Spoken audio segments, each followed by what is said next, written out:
तो नमस्कार दोस्तों, जैसा कि आज हम शुरुआत करने वाले हैं एडवांस मैथ का बहुत ही दोस्तों इम्पोर्टेंट टॉपिक, जो कि आपका ज्योमेट्री। जो कि आपको पता होगा दोस्तों, ज्योमेट्री टॉपिक होता है, इसका जो वेटेज होता है वो एग्जाम में काफ़ी ज़्यादा होता है। चाहे बात दोस्तों प्री की करें, चाहे आपका बात मेंस की करें। जैसा कि आपको पता है दोस्तों कि एडवांस मैथ में आपके 2 से 3 टॉपिक हैं जो कि काफ़ी ज़्यादा इंपॉर्टेंट हैं। फर्स्ट दोस्तों हो गया आपका एलजेब्रा, उसके बाद हो गया आपका ट्रिग्नोमेट्री और आपका दोस्तों ज्योमेट्री यानी कि त्रिकोणमिति और आपका जो ज्यामिति और जो आपका बीजगणित। दोस्तों इनका जो वेटेज रहता है एग्जाम में वो काफ़ी ज़्यादा होता है और सबसे बड़े जो टॉपिक होते हैं वो भी आपके यही होते हैं। तो बिल्कुल हम आज से जो शुरुआत करेंगे आपका लाइन एंड एंगल यानी कि ज्योमेट्री का फर्स्ट टॉपिक आपका। इसकी जो है दोस्तों 5 से 6 क्लास होंगी और बिल्कुल कंप्लीट जो आपको अच्छे तरीके से दोस्तों मैं यहाँ पर आपका बता दूंगा कि क्या क्या जो है दोस्तों इसमें क्या लाइन होती हैं, क्या बिंदु होता है और जो आपकी लाइन होती है वो आखिर बनती कैसे है और क्या आपका एंगल होता है यानी कि आपका जो कोण होता है। तो चलिए बिल्कुल बेसिक टू एडवांस लेवल दोस्तों आज की क्लास को हम स्टार्ट करेंगे। और जो है दोस्तों पहली क्लास हमारी लाइन और एंगल की होगी, उसके बाद में हमारा ट्रायंगल होगा यानी कि त्रिभुज, उसके बाद में आपका सर्कल होगा यानी कि वृत्त, और आपका जो क्वाड्रिलेटरल यानी कि दोस्तों चतुर्भुज में आपके वर्ग आयत सब कुछ। उसके बाद आपका जो पॉलीगन यानी कि दोस्तों बहुभुज, इसमें भी जो आपके कोण का सिस्टम रहता है। तो बिल्कुल दोस्तों आपके अच्छे तरीके से जो है यहाँ पर समझ में दोस्तों आने वाला है। यानी कि क्या टॉपिक है आपका लाइंस एंड एंगल्स, यानी लाइंस एंड एंगल्स, या कह सकते हैं दोस्तों आपका रेखा हुआ कोण। तो बिल्कुल दोस्तों हमको समझना होगा ये जो लाइंस एंड एंगल से, यानी आखिर ये जो आपका एंगल कोण, उसके पहले आपका लाइन यानी कि रेखा। आखिर रेखा जो होती है दोस्तों आपको पता होगा कि ये होती है रेखा, लेकिन क्या ये रेखा डायरेक्ट बन जाती है? ये रेखा जो होती है वो आपकी बनती कैसे है वो आपको यहाँ पर पता होना चाहिए। तो सबसे पहले हम यहाँ पर दोस्तों पढ़ते हैं क्या होता है। वो होता है आपका पॉइंट, जिसको कि हम क्या कहते हैं दोस्तों, जिसको हम बिंदु कहते हैं। क्या कहते हैं? पॉइंट। यानी कि मैंने ये जो आपका यहाँ पर डॉट कर दिया, ये क्या है? एक पॉइंट है, एक बिंदु है किसी भी जो है दोस्तों जगह की। यानी कि आपका ये जो आपका एक लोकेशन है, लोकेशन को निर्धारित कर रहा है पॉइंट। अब पॉइंट जो होता है दोस्तों, इसकी ना तो कोई लंबाई होती है, ना ही कोई चौड़ाई होती है, ना ही कोई ऊंचाई होती है और ना ही दोस्तों कोई मोटाई होती है। ये बात है यहाँ पर आपको पता होना चाहिए। और ये जो वृत्त ये जो होता है दोस्तों आपका पॉइंट जो होता है दोस्तों आपका ऐसा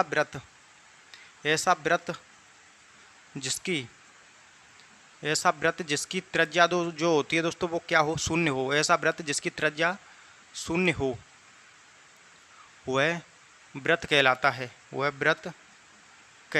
है। यहाँ पर ये जो आपका इसकी डेफिनेशन होती है, इसकी परिभाषा होती है, यानी ऐसा वृत्त जिसकी जो त्रिज्या होती है वो क्या हो? 0 हो, यानी कि आपका शून्य हो। अब पॉइंट भी दोस्तों यहाँ पर होते हैं, वो आपके 2 प्रकार के होते हैं। फर्स्ट होता है, एक होता है आपका संरेखीय बिंदु, जिसको कि हम क्या कहते हैं? Collinear point. और संरेखीय बिंदु क्या होता है कि कोई भी 3 या फिर 3 से अधिक पॉइंट एक ही लाइन में हो, एक ही लाइन पर हों, एक ही रेखा पर स्थित हों, तो वह क्या कहते हैं दोस्तों? वो यहाँ पर आपका संरेखीय बिंदु होते हैं। जैसे कि इस पर कितने पॉइंट थे? जैसे कि इस पर जो आपका 3 पॉइंट थे और तीनों पॉइंट एक ही आपकी रेखा पर आ रहे हैं, तो ये संरेखीय बिंदु होंगे। उसके बाद एक होता है दोस्तों, वो होता है आपका असंरेखीय बिंदु। अब असंरेखीय बिंदु क्या होता है दोस्तों कि कोई भी 3 पॉइंट जो आपकी एक लाइन में स्थित नहीं है, तीनों पॉइंट अलग अलग हैं, और जब तीनों को आप यहाँ पर मिलाते हैं तो एक ट्रायंगल बन जाता है, एक त्रिभुज बन जाता है। तो ये बिंदु क्या होते हैं दोस्तों? ये बिंदु यहाँ पर आपका असंरेखीय बिंदु कहलाते हैं। और एक दोस्तों यहाँ पर मैं आपका समझा दूँ दोस्तों, एक होता है दोस्तों आपका प्रतिच्छेद बिंदु। क्या होता है दोस्तों वो भी मैं यहाँ पर आपको बता देता हूँ। प्रतिच्छेदी बिंदु। अब दोस्तों प्रतिच्छेदी बिंदु क्या होता है कि कोई भी दोस्तों 3 रेखा, 3 या 3 से अधिक लाइन दोस्तों यहाँ पर जो इंटरसेक्ट करती हैं, यहाँ पर प्रतिच्छेद करती हैं, तो ये बिंदु जो कहलाता है वो क्या कहलाता है दोस्तों? वो यहाँ पर आपका प्रतिच्छेदी बिंदु कहलाता है। तो पॉइंट को लेकर जो भी परिभाषा होती है वो यहाँ पर दोस्तों आपको पता चल गई होगी। अब ये जो पॉइंट होता है, पॉइंट क्या होता है दोस्तों? ये पॉइंट है जब अनेक पॉइंट यानी कि अनंत पॉइंट, ये जो यहाँ पर डॉट ये जो आपका पॉइंट सट कर दोस्तों यहाँ पर ये जो चलेंगे, तो दोस्तों यहाँ पर आपका एक लाइन बना देंगे, यानी एक रेखा बना देंगे। अब बात आती है कि रेखा जो होती है हमारी वो आखिर किससे बनती है? तो वो रेखा दोस्तों होती है वो यहाँ पर आपकी जो पॉइंट होते हैं, पॉइंट से ही बनती है, यानी कि बिंदु से ही रेखा बनती है। ये जो दोस्तों ये जो पॉइंट हैं, ये जो सट कर चलें, और अनंत बिंदु, एक रेखा पर अनंत बिंदु जो होते हैं, ये बात आपको पता होना चाहिए। तो पॉइंट का यहाँ पर आपको बिल्कुल क्लियर हो गया होगा। अब हम यहाँ पर देखते हैं रेखा, यानी कि आपकी लाइन। आखिर जो लाइन जो बनती है हमारी वो कैसे बनती है, यानी क्या आपकी दोस्तों लाइन से, यानी कि आपकी रेखा। अब जो रेखा होती है दोस्तों, अनंत बिंदुओं का एक बिंदु पथ होता है, यानी कि दोस्तों यहाँ पर दोस्तों इसकी परिभाषा में लिखूँ, यानी कि रेखा अनंत अनंत बिंदुओं का एक बिंदु पथ होता है। रेखा एक अनंत बिंदुओं का बिंदु पथ होता है, यानी कि एक रेखा पर जो है दोस्तों जो बिंदु होते हैं वो आपके अनंत होते हैं। रेखा एक अनंत बिंदुओं का बिंदु पथ होता है, और ये जो इसकी ना तो लंबाई होती है, यानी कि लंबाई होती है, ना इसकी मोटाई होती है, ना ही कोई चौड़ाई होती है। यानी ये जो आपकी रेखा की जो आपकी यहाँ पर जो साइन होता है वो इस प्रकार से डिनोट करते हैं। ए हो गया, ए बी हो गया, और ये लाइन जो है दोस्तों इस तरफ कहाँ तक जाएगी, उस तरफ कहाँ तक जाएगी, कोई पता नहीं रहता है दोस्तों। ये जो आपकी अनंत तक इसको बढ़ाया जा सकता है, लेकिन इस पर एक बात जो है दोस्तों यहाँ पर ध्यान रखनी चाहिए, इसमें क्या होती है, सिर्फ लंबाई होती है। क्या होती है आपकी लंबाई, ना तो जो है दोस्तों ना चौड़ाई होती है, ना ही दोस्तों आपकी मोटाई होती है। इसमें सिर्फ और सिर्फ क्या होती है, लेंथ होती है, लंबाई होती है। अब लाइन से ही लाइन सेगमेंट बनता है, यानी कि रेखा से ही रेखा खंड बनता है। उसके बाद आपकी रे यानी कि किरण, सभी कुछ कैसे बनते हैं, यानी ये तो आपको पता चलेगा कि अनंत बिंदुओं का एक बिंदु पथ होता है जिसको दोस्तों अनंत तक बढ़ाया जा सकता है, जिसको अनंत तक बढ़ाया जा सकता है, जिसको अनंत तक बढ़ाया जा सकता है। यानी कि ये जो आपकी लाइंस की परिभाषा होती है, और लाइन भी दोस्तों अनंत प्रकार की होती हैं, कई प्रकार की होती हैं। कभी आपकी समांतर रेखा, कभी तिर्यक रेखा, कभी दोस्तों आपकी प्रतिच्छेदी रेखा, यानी कि आपका कभी लंबवत रेखा, कभी कर्व लाइन यानी कि वक्र रेखा। सभी कुछ लाइन के बारे में भी दोस्तों हम यहाँ पर डिस्कस करेंगे। तो ये आपकी लाइन हो गई, यानी कि सिर्फ जिसमें लंबाई होती है, आपकी चौड़ाई नहीं होती है, मोटाई नहीं होती है, ना ही हाइट होती है, ना ही कोई ऊँचाई होती है। तो ये यहाँ पर आपको दोस्तों बिल्कुल क्लियर हो गया होगा। अब एक चीज़ यहीं से आपकी और निकल करके आती है, वो क्या होती है दोस्तों, line of segment. Line of segment, जिसको कि हम क्या कहते हैं दोस्तों, यहाँ पर आपका रेखाखंड। क्या कहते हैं दोस्तों, रेखाखंड। अब रेखाखंड क्या होता है दोस्तों, किसी भी रेखा की लंबाई, किसी भी रेखा की लंबाई को जब फिक्स किया जाता है, किसी भी रेखा की लंबाई को फिक्स किया जाता है, यानी कि उसके अंत बिंदु होते हैं, किसी भी रेखा की लंबाई के अंत बिंदु होते हैं, अंत बिंदु होते हैं, वह रेखाखंड कहलाता है। यानी उसकी लंबाई को डिनोट किया जाता है, वह रेखाखंड होता है। अब मैं बात करूं दोस्तों यहाँ पर आपकी कि कोई भी ये जो क्या है, एक लाइन है, एक रेखा है, और इसी में मैं डिनोट कर दूं कि ये जो पॉइंट है, यहाँ पर ये पॉइंट है, यानी कि इसके अंत बिंदु हो गए किसके, रेखाखंड के। इसकी जो दूरी है 5 सेंटीमीटर है। तो दोस्तों यहाँ पर ये जो 5 सेंटीमीटर है, ये जो दूरी क्या कहलाएगी, ये आपकी रेखाखंड कहलाएगी। क्या कहलाएगी दोस्तों, यहाँ पर ये जो आपकी रेखाखंड कहलाएगी। तो जो रेखाखंड होता है वो यहाँ पर दोस्तों इसकी ये परिभाषा होती है, और रेखाखंड यहाँ पर यह होता है। तो यहाँ पर बिल्कुल अच्छे से समझ में आ गया होगा कि दोस्तों हमारा जो रेखाखंड होता है, लाइन ऑफ सेगमेंट कहते हैं जिसको हम इंग्लिश में, वो आखिर हमारा क्या होता है। तो अब चलिए दोस्तों हम इसको हटाते हैं। अब हम यहाँ पर दोस्तों देखते हैं किरण यानी कि रे। उसके बाद में हम जो लाइन होती हैं उनके प्रकार देखेंगे, यानी कि यहाँ पर और देख लेता हूँ मैं, रे यानी कि किरण। क्या होती है दोस्तों, किरण। किरण की जो परिभाषा होती है दोस्तों वो यहाँ पर आपकी क्या होती है कि कोई भी रेखा जिसका एक बिंदु अंत, यानी कि एक अंत बिंदु हो, एक अंत बिंदु हो और एक अनंत बिंदु हो, एक अंत बिंदु हो, एक अनंत बिंदु हो, वह किरण कहलाती है, किरण कहलाती है। अब इसकी परिभाषा क्या है, यानी कि इसका मतलब क्या है। तो यह जो दोस्तों बता रहा है कि कोई भी ऐसी लाइन जिसका एक अंत बिंदु हो गया, तो यह जो आपका अंत बिंदु हो गया, और एक अनंत बिंदु है, यानी ये जो आपकी लाइन इस तरफ कहीं तक भी नहीं जा सकती, यहाँ तक सीमित है, लेकिन इस तरफ जो अनंत तक जा सकती है, कहीं तक भी जा सकती है। तो ये जो क्या होती है दोस्तों, यहाँ पर एक किरण होती है जिसको कि हम अनंत तक दोस्तों यहाँ पर कहीं तक जो है बढ़ा सकते हैं। ये इसका अंत बिंदु है, यानी कि ये इससे इस तरफ नहीं जा सकती अनंत तक। अब ये जो दो किरण होती हैं दोस्तों, किसी भी एक बिंदु से जब यहाँ पर ये जो क्या है एक किरण है, किसी भी एक बिंदु से दो किरण निकलेंगी तो यहाँ पर कुछ एंगल्स बनेगा, कुछ कोण बनेगा। उसका भी हम आगे जो है दोस्तों डिस्कस करने वाले हैं, तो आपको टेंशन लेने की बिल्कुल दोस्तों यहाँ पर ज़रूरत नहीं है। तो ये जो किरण का जो आपका फंडा होता है वो यहाँ पर आपका क्लियर हो गया होगा। अब चलिए दोस्तों हम देखते हैं यहाँ पर जो लाइन होती हैं दोस्तों आपकी लाइंस, यानी कि आपका रेखा के जो प्रकार। तो सबसे पहले दोस्तों हमारी क्या होती है, स्ट्रेट लाइन होती है, स्ट्रेट लाइन यानी कि दोस्तों आपका सरल रेखा। स्ट्रेट लाइन यानी कि दोस्तों हमारी सरल रेखा। अब सरल रेखा क्या होती है दोस्तों, यानी कि सीधी रेखा। सरल रेखा यानी कि सीधी रेखा, कोई भी ऐसी रेखा जो कि आपकी सीधी है, बिल्कुल ए यहाँ पर भी है, आगे इनको कहीं तक भी बढ़ाया जा सकता है, कोई दोस्तों यहाँ पर आपकी रोक टोक नहीं है, ये सरल रेखा होती है। उसके बाद में दोस्तों हम यहाँ पर पढ़ते हैं पैरेलल लाइन, पैरेलल लाइंस, यानी कि यहाँ पर तो थोड़ा दोस्तों स्पेलिंग में मिस्टेक है। पैरेलल लाइंस जिसको कि क्या कहते हैं हम, समांतर रेखा। पैरेलल लाइन यानी कि दोस्तों समांतर रेखा, कोई भी ऐसी रेखा जो कि दोस्तों आपस में समांतर जो है दोस्तों चल रही हों, जिनके जो बीच की डिस्टेंस है वो यहाँ पर आपकी क्या है, वो यहाँ पर दोस्तों फिक्स हो। कोई भी ऐसी यानी ए बी जो है क्या है, ए बी जो है आपकी सी डी के समांतर है, यानी कि इनकी जो दूरी है दोस्तों, जितनी दूरी यहाँ पर है उतनी ही यहाँ पर है, उतनी ही यहाँ पर है, यानी कि ये जो दोनों लाइन आपस में दोस्तों कहीं पर भी आपस में मिल नहीं सकती।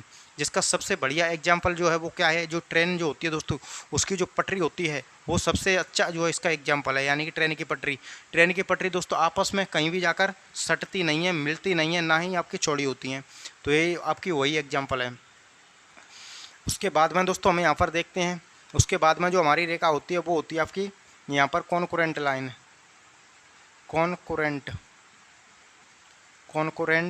लाइंस, जिसको कि हम क्या कहते हैं यहाँ पर दोस्तों, संपाती रेखा, यानी कि संगामी रेखा, संगामी रेखा।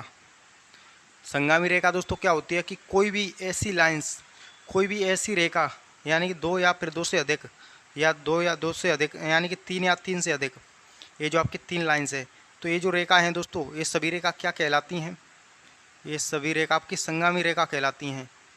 यानी कि तीन या तीन से अधिक रेखा किसी भी एक बिंदु पर इंटरसेक्ट होते हुए, एक बिंदु पर प्रतिच्छेद होते हुए आपके आपस में जो है दोस्तों गुजरें, आपस में दोस्तों निकलें। हो सकता है आपकी यहाँ पर ऐसे भी हो सकती है। ये भी सभी रेखा क्या हैं, संगामी रेखा हैं आपकी दोस्तों, यहाँ पर आपकी कॉन्करेंट लाइन्स हैं। उसके बाद में दोस्तों हम यहाँ पर देखते हैं वो क्या देखते हैं दोस्तों, आपकी परपेंडिकुलर लाइंस, जिसको कि क्या कहते हैं हम यहाँ पर लंबवत रेखा। अब दोस्तों हमारी यहाँ पर ये जो लंबवत रेखा होती है वो क्या होती है, तो दोस्तों कोई भी ये जो आपकी लाइन एक आड़ी हो या फिर एक आपकी ठाड़ी हो, और यहाँ पर जो कोण बनता है दोस्तों वो कितने डिग्री का बनता है, 90 डिग्री का बनता है। यानी कि कहने का मतलब एक क्या है, एक लंबवत है, ये जो है इस पर एक लंब है, तो ये रेखा कैसी कहलाती है, हमारी लंबवत रेखा। उसके बाद में दोस्तों होती है हमारी ट्रांसवर्सल रेखा, ट्रांसवर्सल लाइंस, जिसको कि हम क्या कहते हैं दोस्तों यहाँ पर, जिसको हम तिर्यक रेखा कहते हैं। क्या कहते हैं यहाँ पर दोस्तों, तिर्यक रेखा। अब यहाँ पर दोस्तों जो तिर्यक रेखा क्या होती है वो दोस्तों मैं यहाँ पर आपको समझाता हूँ कि कोई भी दो समांतर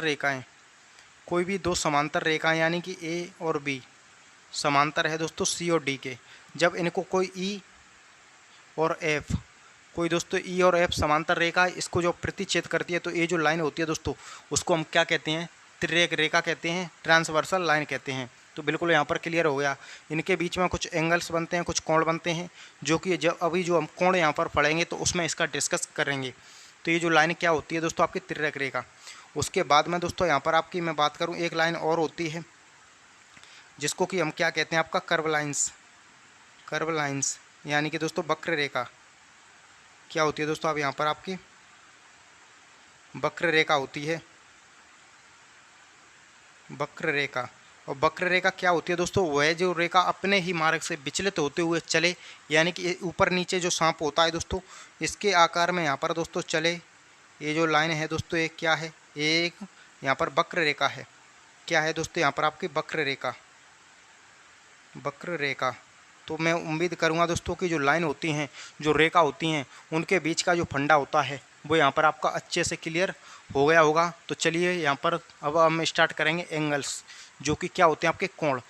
कोण जो है दोस्तों, हम सब कुछ सभी जो कोण होते हैं, न्यून कोण, सम कोण, आपके अधिक कोण, उसके अलावा आपके पूरक कोण, समपूरक कोण, आपका यहाँ पर आसन्न कोण, सब कुछ जो है दोस्तों हम यहाँ पर डिस्कस करने वाले हैं। तो अब हमारा ये तो क्लियर हो गया कि जो लाइन होती हैं, जो रेखा होती हैं, वो यहाँ पर आपकी किस प्रकार से काम करती हैं, किस प्रकार से चलती हैं। अब हम यहाँ पर दोस्तों क्या पढ़ने वाले हैं, आपका एंगल्स, यानी कि आपका कोण।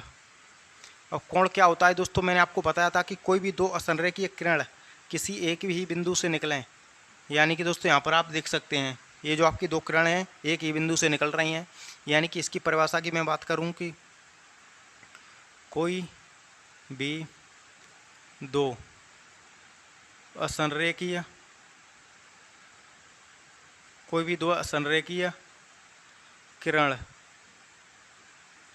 एक ही, कोई भी दो असंरेखीय किरण एक ही बिंदु से निकलें तो वह कोण बनाती हैं। क्या बनाती हैं, कोण, कोण बनाती हैं। यहाँ पर दोस्तों ये जो आपकी इसकी परिभाषा जो होती है, यानी कि कोई भी दो असंरेखीय किरण एक ही बिंदु से निकलें तो वो यहाँ पर कोण बनाती हैं, एंगल बनाती हैं। जैसे ही कोई भी एक किरण ए हो गई और एक ही बिंदु है, यानी कि इसी बिंदु से एक किरण आपकी और निकली, तो यहाँ पर जो क्या बनेगा, यहाँ पर कुछ कोण बनेगा। जैसे कि मैं बात करूँ, ए जो आपकी एक किरण हो गई और यहाँ पर ए जो आपकी एक किरण हो गई, तो यहाँ पर भी क्या बनेगा, कुछ कोण बनेगा, जिसको कि हम थीटा से दर्शा देते हैं। तो यहाँ पर ए जो है, यहाँ पर इस प्रकार से एंगल्स बनता है, यानी कि कोण बनता है। अब चलिए दोस्तों हम यहाँ पर डिस्कस करेंगे, जो कोण होते हैं वो आपके कई प्रकार के होते हैं। कभी आपका न्यून कोण, सम कोण, अधिक कोण, उसके अलावा सरल कोण, आपका यहाँ पर बृहत कोण, आपका प्रतिवर्ती कोण, यानी सब कुछ जो है दोस्तों मैं यहाँ पर समझाने वाला हूँ। तो सबसे पहले दोस्तों हम बात करते हैं यहाँ पर, क्या बात करते हैं दोस्तों, ये जो कोण होता है दोस्तों। चलिए मैं इसको दोस्तों यहाँ पर ये जो आपने नोट कर लिया होगा, इसको मैं यहाँ पर से हटा देता हूँ, यानी यहाँ से जो है इसको हटा देता हूँ।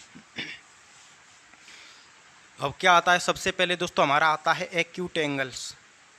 एक्यूट एंगल्स यानी जिसको कि हम क्या कहते हैं यहाँ पर आपका न्यून कोण। एक्यूट एंगल यानी कि दोस्तों न्यून कोण। अब न्यून कोण क्या होता है, कोई भी ऐसा कोण जो कि 90 डिग्री से कम हो, 90 डिग्री से 0 डिग्री से बड़ा हो। यानी सपोज कीजिए कोई भी एक लाइन होती है, एक लाइन हो गई सीधी रेखा, इस पर जो कम्प्लीटली पूरा जो कोण बनता है कितने डिग्री का बनता है, 180 डिग्री का बनता है। सब कुछ जो दोस्तों अभी मैं यहाँ पर डिस्कस करूँगा। उसके बाद में दोस्तों कोई भी ए लाइन है और यहाँ पर ए जो इस प्रकार से लंबवत है, तो यहाँ पर जो कोण बनता है वो यहाँ पर आपका 90 डिग्री का बनता है और 90 डिग्री का ही इधर बनता है। अगर ये लाइन थोड़ी सी इधर झुक जाती है, यानी कि जैसे सपोज कीजिए ये जो यहाँ पर लाइन है और वो कुछ इस प्रकार से झुकी हुई है, तो ये जो कोण बनेगा वो 90 डिग्री से कम होगा और इस लाइन के ऊपर में यानी कि आपका 0 डिग्री से बड़ा होगा और 90 डिग्री से छोटा होगा। तो ये जो फंडा होता है वो भी आपका यहाँ पर क्लियर होना चाहिए।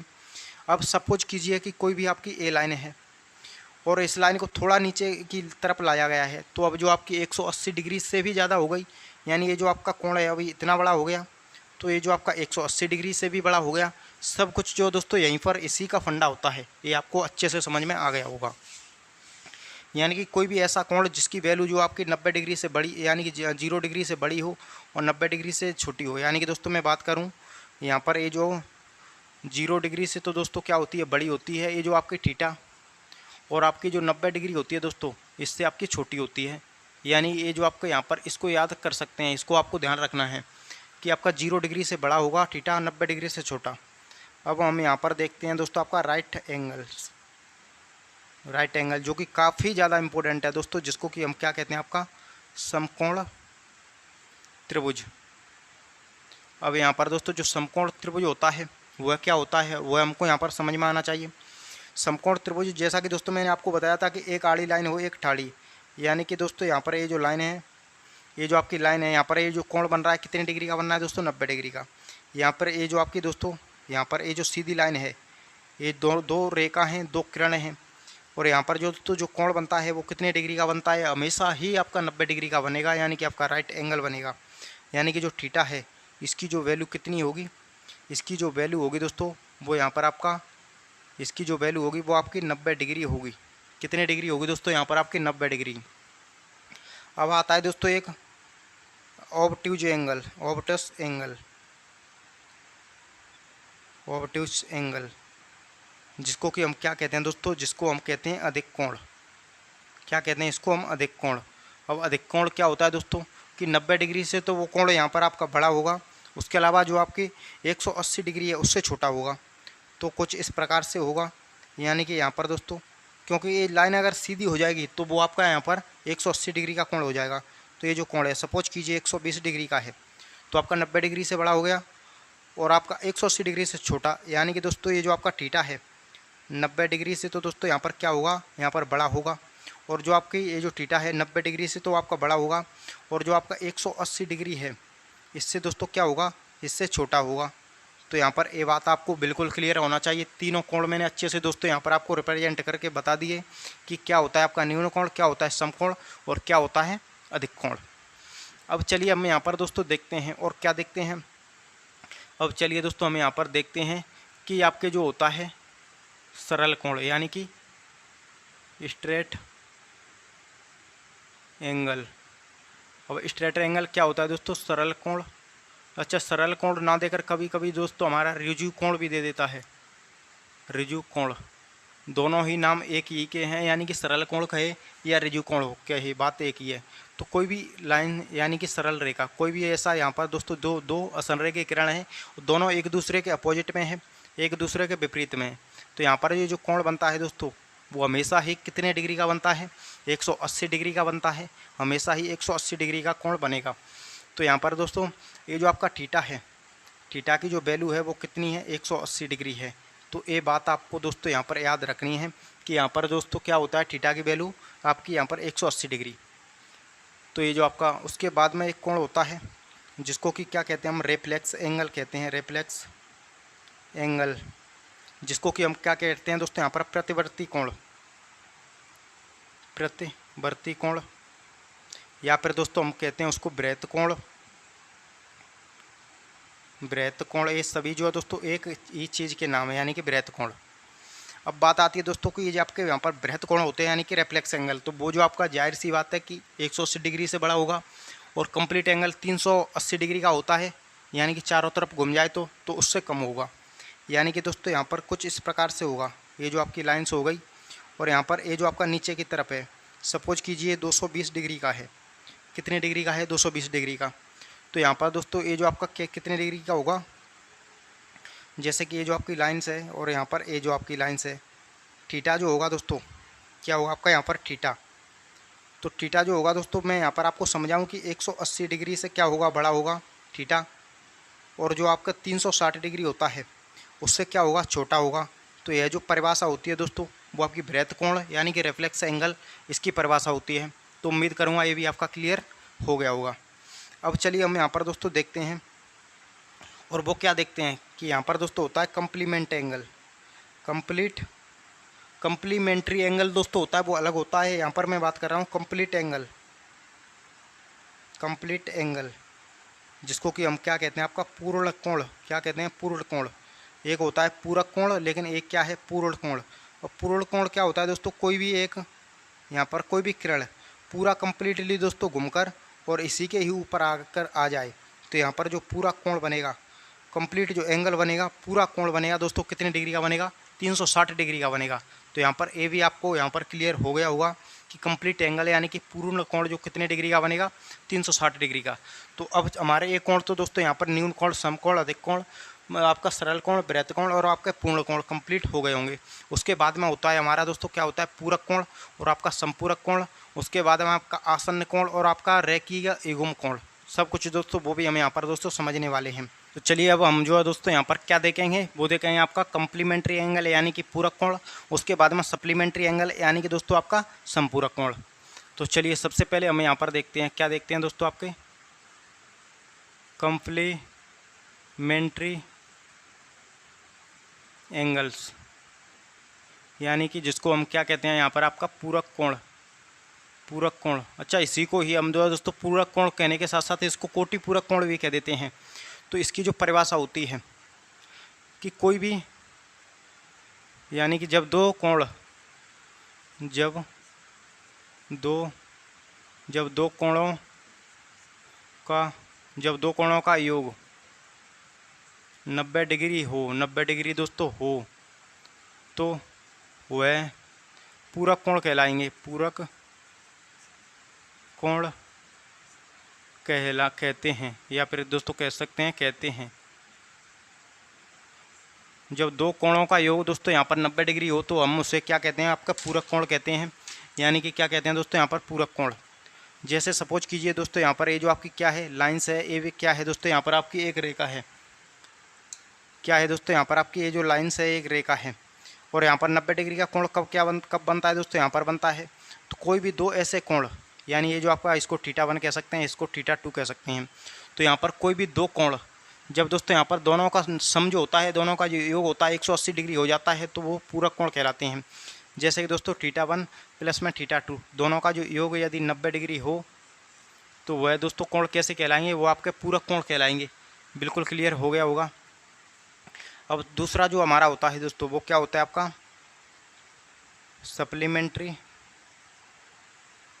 सप्लीमेंट्री एंगल, जिसको कि क्या कहते हैं हम यहाँ पर दोस्तों, जिसको कहते हैं आपका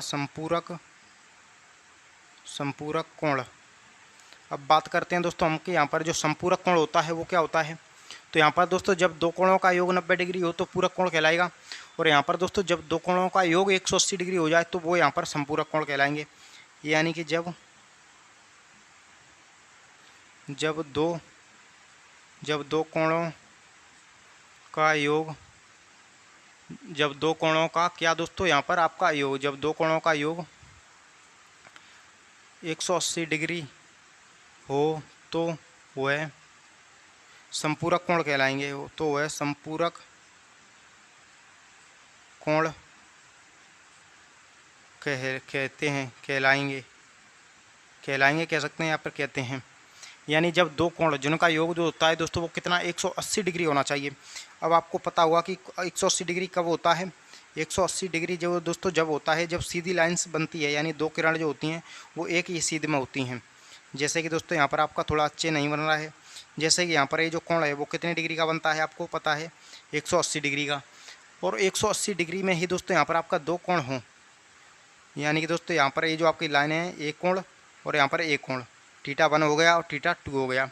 यानी कि दोस्तों आपका θ1 प्लस में आपका θ2 बराबर में कितना होता है 180 डिग्री होता है। तो वह कोण दोस्तों क्या कहलाएगा, आपका संपूरक कोण कहलाएगा। क्या कहलाएगा दोस्तों यहाँ पर आपका संपूरक कोण, जिसको कि क्या कहते हैं हम सप्लीमेंट्री एंगल। तो अच्छे से यहाँ पर क्लियर हो गया होगा।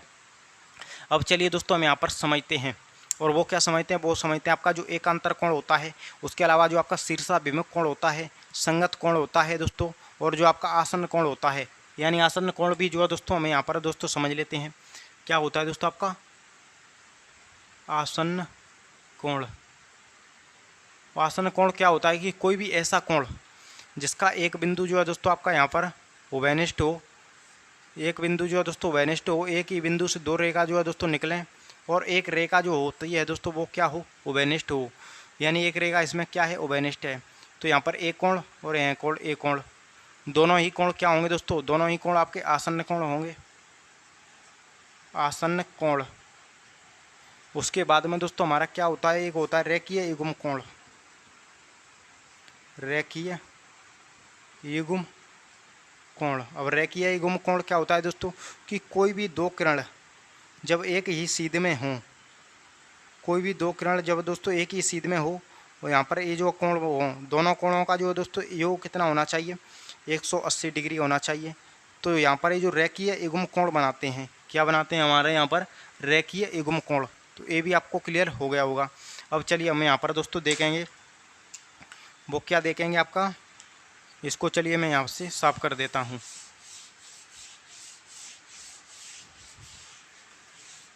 आपका यहाँ पर एकांतर कोण, संगत कोण, और आपका यहाँ पर दोस्तों शीर्षाभिमुख कोण। तो सबसे पहले दोस्तों हमें यहाँ पर कोई भी दो समांतर रेखा बना देते हैं। यानी कि समान जो तिर्यक रेखा होती है वही कोण बनाती है। यानी कोई भी जो है दोस्तों यहाँ पर आपकी दो समांतर रेखा हो गई, और दो समांतर रेखाओं को एक तिर्यक रेखा दोस्तों यानी कि ए और आपका बी, सी और आपका यहाँ पर डी, और यहाँ पर दोस्तों आपका ई और आपका यहाँ पर एफ, ये जो दोस्तों यहाँ पर आपका इस प्रकार से प्रतिच्छेद कर रही है, इंटरसेक्ट कर रही है। यहीं पर दोस्तों आपके यहाँ पर जो एकांतर कोण, आपका संगत कोण, शीर्षाभिमुख कोण, सब कोण दोस्तों यहीं पर बनने वाले हैं। सबसे पहले दोस्तों मैं इन कोणों का नाम दे देता हूँ, जिससे कि आपको समझने में थोड़ा दोस्तों आसानी होगी। जैसे कि 1, 2, 3 और आपका 4, 5, 6, 7 और आपका 8, ये जो कोणों के नाम हो गए। अब बात दोस्तों हमसे पूछेगा, क्या पूछेगा? आपका शीर्षाभिमुख कोण, शीर्षाभिमुख कोण, शीर्षाभिमुख कोण। अब शीर्षाभिमुख कोण क्या होता है दोस्तों? कि कोई भी ऐसे कोण, यानी कि दो जो लाइनें होती हैं जब इस प्रकार से इंटरसेक्ट करती हैं, तो यहाँ पर दोस्तों जो विपरीत कोण होते हैं, आमने सामने के जो कोण होते हैं, जैसे कि दोस्तों यहाँ पर ये जो लाइनें हैं, यहाँ पर ये जो विपरीत कोण है, यानी कि ये जो आपका थीटा है ये भी थीटा है, ये अल्फा है ये भी अल्फा है, और आपस में बराबर होते हैं। आमने सामने के कोण जो होते हैं दोस्तों उनको शीर्षाभिमुख कोण कहते हैं, और ये जो आपस में बराबर होती हैं। तो क्या यहाँ पर आप देखें तो कोण 3 के विपरीत कोण 2 है, कोण 1 के विपरीत कोण 4 है, आपस में शीर्षाभिमुख कोण है। कोण 5 के विपरीत कोण 4 है, यानी कि कोण 5 के विपरीत कोण 8, कोण 7 के विपरीत कोण 6, ये सभी कोण दोस्तों बराबर होते हैं आपस में, ये भी आपको पता होना चाहिए। यानी कि कोण 1 जो है दोस्तों आपका बराबर होगा किसके? कोण 4 के। उसके बाद कोण 3 जो है दोस्तों बराबर होगा किसके? कोण 2 के। ये जो क्या होते हैं? ये जो शीर्षाभिमुख कोण होते हैं। अब आती है दोस्तों बात यहाँ पर आपकी एकांतर कोण, यानी कि एकांतर कोण, जिसको कि क्या कहते हैं हम? अल्टरनेट एंगल, यानी कि आपका एकांतर कोण। अब दोस्तों यहाँ पर जो एकांतर कोण होता है, एकांतर कोण हमारा यानी कि दोस्तों आपकी इस प्रकार से स्थिति में बनता है, यानी कि आपकी जेड की स्थिति में। यहाँ पर दोस्तों आपको बिल्कुल क्लियर हो रहा होगा, यानी कि ये जो आपकी दो लाइनें आपकी आपस में समांतर हैं, तो यहाँ पर ये जो कोण बनते हैं दोस्तों वो क्या होते हैं? आपके एकांतर कोण होते हैं। जैसे कि दोस्तों यहाँ पर आपको अच्छे से समझ में आ रहा होगा कि कोई भी दो समांतर रेखा, ये जो जेड की स्थिति में बनने वाले कोण क्या होते हैं? एकांतर कोण। तो क्या आपको यहाँ पर दोस्तों नहीं दिख रहा कि ये जो आपकी इस प्रकार से यहाँ पर देखें तो ये जो आपकी जेड बन रही है, तो आपका कोण 3, कोण 6 आपस में बराबर होंगे और आपस में एकांतर कोण हैं। तो यहाँ पर दोस्तों जैसे कि मैं आपको कोई भी दोस्तों दो समांतर रेखा हैं, दो समांतर रेखाओं को इस प्रकार से तिर्यक रेखा काट रही है, तो यहाँ पर दोस्तों देखें तो ये जो आपकी क्या है? जेड बन रही है, जेड की स्थिति बन रही है, तो कोण ए इसके बराबर होगा। उसके बाद में दोस्तों यहाँ पर इस प्रकार से है, तो कोण ए यहाँ पर उल्टी जेड बन रहा है, यानी कि ये जो कोण होंगे इस कोण के ये कोण बराबर होगा। बिल्कुल क्लियर हो रहा है, यानी कि एकांतर कोण। अब चलिए हम यहाँ पर दोस्तों देखते हैं, जैसे कि दोस्तों आपका कोण इस प्रकार से देखें तो कोण 3 और कोण 6 आपस में बराबर होंगे और एकांतर कोण हैं। कोण 3 कोण 6 के बराबर होगा, किसके दोस्तों? यहाँ पर आपका कोण 6 के। उसके बाद में दोस्तों यहाँ पर आपका इस प्रकार से जेड बनना है, यानी कि कोण 5 और कोण 4, कोण 5 बराबर कोण 4 के होगा। तो यहाँ पर एक क्या होता है दोस्तों? एकांतर कोण। अब बाह्य एकांतर कोण भी होते हैं दोस्तों यहाँ पर आपका, यहाँ पर दोस्तों देखेंगे तो यहाँ पर कोण 7 और कोण दोस्तों 2, कोण 2 बराबर क्या होगा? कोण 7, और कोण दोस्तों 1 बराबर क्या होगा? 8 होगा। तो यहाँ पर जो आपका एकांतर कोण होता है, उम्मीद करूँगा कि एकांतर कोण भी आपका यहाँ पर बिल्कुल क्लियर तरीके से अच्छे से हो गया होगा। अब चलिए हम यहाँ पर दोस्तों इसको हटाते हैं। अब देखते हैं यहाँ पर आपके जो संगत कोण होते हैं, संगत कोण जिसको कि हम क्या कहते हैं? कॉरेस्पॉन्डिंग एंगल, यानी कि आपका संगत कोण। अब संगत कोण क्या होता है?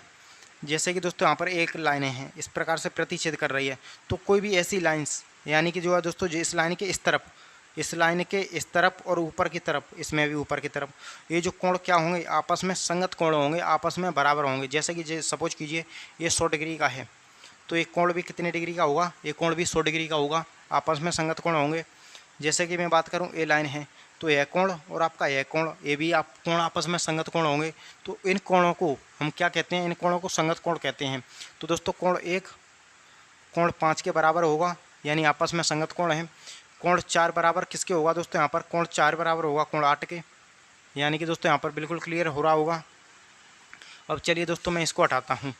तो यहाँ पर दोस्तों देखें कोण 1 बराबर कोण 5 के, कोण 1 बराबर किसके है? कोण 5 के। उसके बदलाव कोण 3 कोण 7 के बराबर है, कोण 3 बराबर है कोण 7 के। उसके बाद में कोण 2 बराबर है कोण 6 के, कोण 2 बराबर है कोण 6 के। कोण 2 बराबर किसके होगा? कोण 6 के। कोण 4 बराबर कोण 8 के। कोण 4 बराबर में कोण 8। तो उम्मीद करूँगा कि ए भी आपका यहाँ पर क्लियर हो गया होगा, यानी कि संगत कोण।